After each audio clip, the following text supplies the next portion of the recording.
মৌলানা দিলাবর হুসাইন সাইদির একটা স্পিচ। তো ওনার ব্যাপারে কিন্তু আমার ভিডিওতে অনেক কমেন্টস এসছে এই ব্যাপারে, আর মেসেজও এসছে যে কারণ ওখানে ওনার উপর অনেক ক্রিমিনাল চার্জেস আছে। দেলোয়ার হোসেন সাইদি সাহেব মারা গেলেন।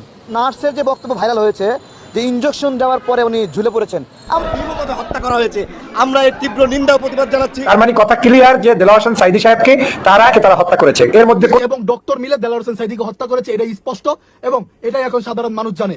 একটা তার ট্রিটমেন্ট করেছিলেন সেই ডাক্তার হচ্ছে সাবেক ছাত্রলীগ নেতা। তাহলে সাবেক একজন ছাত্রলীগ নেতার হাতে একজন আপনার জামাতের সর্বোচ্চ নেতা দেলোয়ার হোসেন সাইদি চিকিৎসা হয়। আসসালামু আলাইকুম সুপ্রিয় দর্শক বন্ধুরা, অবশেষে আল্লামা দেলোয়ার হোসেন সাইদিকে ভুল চিকিৎসা দেওয়ার বেশ কিছু প্রমাণ বেরিয়ে আসছে।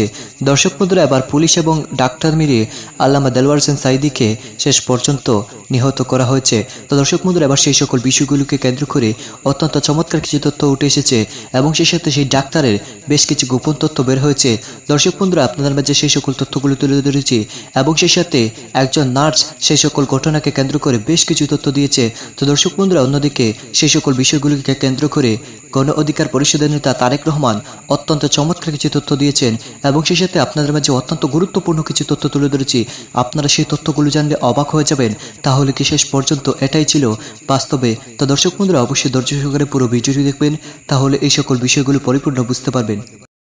করেছিলেন সেই ডাক্তার হচ্ছে সাবেক ছাত্রলীগ নেতা। তাহলে সাবেক একজন ছাত্রলীগ নেতার হাতে একজন আপনার জামাতের সর্বোচ্চ নেতা দেলোয়ার হোসেন সাইদির চিকিৎসা হয় কিভাবে? এটা কি কমন সেন্সে বাধে না? পুলিশ এবং ডক্টর মিলে দেলোয়ার হোসেন সাইদিকে হত্যা করেছে, এটাই স্পষ্ট এবং এটাই এখন সাধারণ মানুষ জানে। এবং এই হত্যা সুষ্ঠু তদন্ত করতে হবে। এই পুলিশের ডিএমপি কমিশনার ফারুক একজন খবিশ, একজন নালায়েক এবং মুসলমানদের রক্তে রঞ্জিত হত্যাকারী এই ফারুক, এদেরকে আমাদের বাংলাদেশ থেকে প্রতিহত করতে হবে। কারণ এই লোকটার নির্দেশেই গতকালকে পুলিশ সাধারণ মুসল্লিদের উপর গুলি চালিয়েছে, অনবরত অনেক মানুষকে আহত করেছে এবং নিহত করেছে। অনেকের মাথা ফেটে গেছে, দেখলাম যে অনেকের রক্ত পড়ছে এবং অনেকের চোখে মুখে গুলি করেছে, যেটা আমরা 2013 সালে শাপলা চত্বরে দেখেছিলাম। তো এই যে ফেসিবাদ সরকারের অধীনে দেলোয়ার হোসেন সাইদি মারা যাওয়ার পরে দেলোয়ার হোসেন সাইদির লাশটা পর্যন্ত তারা সুষ্ঠুভাবে জামাতের নেতাদের হাতে তুলে দেয় নাই। তারা সেইখানেও জামাতের নেতাকে পিটিয়েছে এবং বলেছে জামাতের নেতা দেলোয়ার হোসেন সাইদি রাজাকার। এই কথা বলার কারণে আমি মনে করি জামাতের নেতারা আপাতত ভাই আপনাদের নেতা যেহেতু মরে গেছে দেলোয়ার হোসেন সাইদি, এই মুহূর্তে হলো পুলিশের বিরুদ্ধে আপনাদের অ্যাকশনে যাওয়া উচিত এবং বাইতুল মুকাররমে দেলোয়ার হোসেন সাইদি জানাজা করা উচিত ছিল। তারপরেও আপনারা পিরোজপুরে নিয়ে গিয়েছেন, সেখানে অনেক বড় জানাজা হয়েছে। সবকিছুর জন্য আপনাদেরকে ধন্যবাদ, কারণ অনেক নেতাকর্মী আহত হয়েছেন। আপনারা হয়তো বিশৃঙ্খল এড়ানোর জন্য অনেক কিছু করছেন, কিন্তু এডিসি হারুনকে দেখলাম এই জানোয়ারটা প্রতিনিয়ত বিভিন্ন নেতাকর্মীর গায়ে আঘাত করেই এই অমানুষটা আবার গতকালকে পুলিশদেরকে নির্দেশ দিচ্ছে, তোমরা কি পারবা না? হ্যাঁ, এই মোল্লাদের মুন্সিদের আঘাত করতে, এদের বিরুদ্ধে লড়াই করতে তোমরা পারবে না? পুলিশদের আর উস্কে দিচ্ছে এই এডিসি হারুন। বাংলাদেশের ক্ষমতা তো চিরস্থায়ী না ভাই, কেন তোমাদের পালাতে হবে না? আমরাও দেখবো এয়ারপোর্ট থেকে তোমরা পালাও কিভাবে। তোমাদের প্রত্যেককে প্রতিহত করা হবে এবং এই বাংলাদেশে তোমাদের বিচার করা হবে, প্রত্যেকটাকে ফাঁসির কাস্টে ঝুলানো হবে। যারাই জামাত শিবিরকে রাজাকার বলছে এবং বিরোধী দলের নেতাকর্মীকে গ্রেফতার করছে, দেলোয়ার হোসেন সাইদি থেকে শুরু করে আজকে নিজামি থেকে শুরু করে যাদেরকে তোমরা ফাঁসির কাস্টে ঝুলিয়েছ, এবং ভাই দেলোয়ার হোসেন সাইদি তো এটা পরিকল্পিত একটা হত্যা। কারণ আওয়ামী লীগ সরকার চেয়েছে যে মানুষের ব্রেনটাকে ভিন্ন খাতে ব্যবহার করতে। দেলোয়ার হোসেন সাইদি একজন সুস্থ সবল মানুষ ছিলেন, তিনি অসুস্থতা অনুভব করেছিলেন, কিন্তু তাকে কিন্তু হাসপাতালে আমি যতটুকু জানি যে ডাক্তার তার ট্রিটমেন্ট করেছিলেন সেই ডাক্তার হচ্ছে সাবেক ছাত্রলীগ নেতা। তাহলে সাবেক একজন ছাত্রলীগ নেতার হাতে একজন আপনার জামাতের সর্বোচ্চ নেতা দেলোয়ার হোসেন সাইদির চিকিৎসা হয় কিভাবে? এটা কি কমন সেন্সে বাধে না?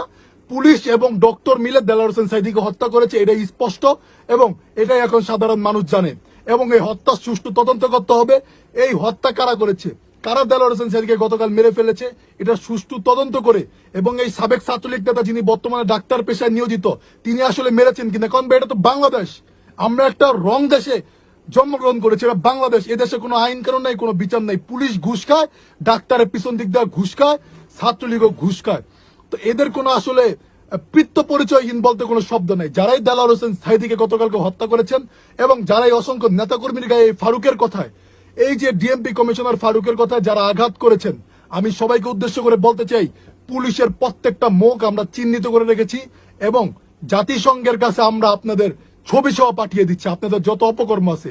এডিসি হারুন এই লোকটা আমার মনে আছে মোদি বিরোধী আন্দোলনের পরে আমার উপরেও কয়েকবার আক্রমণ করেছিল, বাট একটা কথা স্পষ্ট ভাষায় বলতে চাই, আপনারা যদি মনে করেন যে বাপ দাদার পরিচয় দিয়ে এয়ারপোর্ট থেকে পালিয়ে যাবেন, সেই সুযোগ আমরা দিব না এবং খুব শীঘ্রই আপনাদের পতন হবে। এবং যারাই দেলোয়ার হোসেন সাঈদীর গতকাল অনুসারে এই মৃত্যু ভারতের প্রতি একটা উপহার আমার মনে হয়, যে এই মৃত্যু ভারতকে উপহার দেওয়া হয়েছে। উনি এমনি মারা যান আর ওনাকে হত্যা করা হোক, যেটাই ঘটুক। কিন্তু নার্সের যে বক্তব্য ভাইরাল হয়েছে, যে ইনজেকশন দেওয়ার পরে উনি ঝুলে পড়েছেন, আমরা দেখেছি হাসপাতালের বেডে উনি স্থিরভাবে বসে আছেন, দৃঢ়ভাবে বসে আছেন, এদিক ওদিক তাকাচ্ছেন, ওনাকে শক্তিশালী দেখাচ্ছিল, মানসিকভাবে অনেক দৃঢ় দেখাচ্ছিল, মাঝে মাঝে মুচকি হাসছিলেন, মাঝে মাঝে কথা বলছিলেন, এবং যখন অ্যাম্বুলেন্স থেকে নামছিলেন তখন দেখা যাচ্ছিল উনি সেই মুচকি হাসতেন, ওনার চেহারায় নুরানি ভাব দেখা যাচ্ছিল। তাহলে এই রকম একজন ব্যক্তি হঠাৎ করে মারা গেলেন, কাকতালীয়ভাবে মারা গেলেন। প্রশ্ন উঠছে সেই ডাক্তারের কথায়, যে উনি পিসিআর করানোর কথা ছিল, বোর্ড পিসিআর করাতে বলেছিল, কিন্তু উনি পিসিআর করাননি। আমার কথা হলো, আপনি পিসিআর করেননি কেন? কেন পিসিআর করাননি? এই প্রশ্নের উত্তর দিতে পারবেন কেন পিসিআর করাননি? আমরা যারা রুগীদেরকে নিয়ে কাজ করি, স্বেচ্ছাসেবক, অনেক হার্টের রুগীকে হৃদরোগ ইনস্টিটিউটে নিয়েছি, হার্ট ফাউন্ডেশনে নিয়েছি। হার্টের রোগ প্রথমে হার্ট অ্যাটাক করে আস্তে আস্তে স্থির হয়, ধীর হয়, এবং তাকে আপনার হলো পিসিআর দিতে হয়। সে যদি ভালো অবস্থানে যায় তাহলেও পিসিআর দেয়, ভালো অবস্থানে না গেলেও পিসিআর দেয়। পিসিআর হার্টের রুগীর একটি কমন চিকিৎসা। সেই কমন চিকিৎসা দেলোয়ার হোসেন সাঈদী কেন পেল না? এইটা কি ডাক্তার জবাব দিতে পারবে? এইটার জবাব দিতে গেলে ভিতরের গোপন রহস্য ফাঁস হয়ে যাবে। এই রহস্যগুলো এখন ফাঁস হওয়া সম্ভব না। এখন তাদের মিডিয়া দখলে, সব দখলে। যেটা বলবে দেশের কোটি কোটি মানুষ টিভির সামনে সেটাই দেখবে। আমাদের খবর টিভি প্রচার করে না, প্রকাশ করে না। আপনারা কিছু ইউটিউবার ভাইরা এগুলো প্রচার করেন, কিন্তু একসময় শেখ হাসিনা ক্ষমতায় থাকবে না। ওই নার্সরা তখনও বেঁচে থাকবে, ওই ডাক্তাররা তখনও বেঁচে থাকবে। আমরা কিন্তু ডেকে ডেকে পুনরায় তদন্ত করব আসলে দেলোয়ার হোসেন সাঈদী কেমনে মারা গিয়েছিল, এবং তার যে ঢাকা শহরে জানাজা হতে দেয়নি। 15ই আগস্টে বঙ্গবন্ধুর মৃত্যুবার্ষিকী, আমরা শোকাহত। কিন্তু আমি বলতে চাই, উনি কি জোর করে সবাইকে শোক পালন করাবে? বলেন, এই দিনে কি কারো জন্ম হবে না? এই দিনে কারো মৃত্যু হবে না? কারো বিয়ে হতে পারবে না? তাহলে আইন করেন যে আপনারা যখন হলো সহবাস করবেন স্ত্রীর সঙ্গে, ভালো করে মনে রাখবেন 10 মাস 10 দিনে সন্তানের জন্ম হয়, ওই হিসাবে ওই দিনে সহবাস করবেন না, যেন 15 আগস্টে সন্তানের জন্ম না হয়। এ কেমন ব্যবস্থা? এটা কি বন্ধ্যত্ব দিবস? শোক দিবস আমরা সবাই মিলে শোকাহত। কিন্তু দেলোয়ার হোসেন সাঈদীর তো একটা গুরুত্বপূর্ণ ব্যক্তিত্ব, লাখো কোটি মুসলমানের কলিজার মানুষ তিনি। তাহলে সেই ব্যক্তি মারা গেছে, তার শোকটা আপনারা পালন করতে দেবেন না? নাকি তার শোক পালন করলে আপনাদের শোকে ঘাটতি পড়ে? আমার প্রশ্ন, আপনাদের শোক কি কমায় যায়? আমার প্রশ্ন, তার শোকের কারণে আপনাদের শোক কি কমে যায়? এই প্রশ্নগুলো কে উত্তর দেবে?